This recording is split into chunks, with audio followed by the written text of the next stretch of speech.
ৰামেশ্বৰম ভাৰতৰ তামিলনাডু ৰাজ্যৰ ৰামনাথপুৰম জিলাত থকা এখন সৰু চহৰ।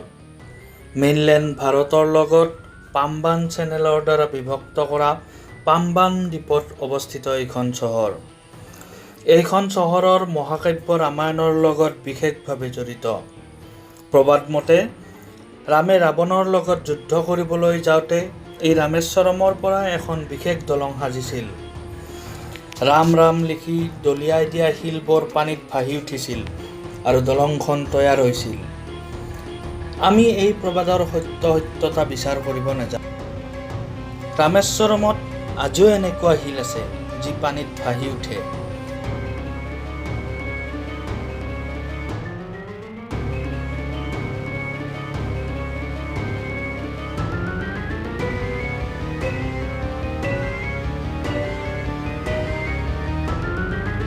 আচৰিত নহয়নে বাৰু? Like, share, comment and subscribe the channel stress reel.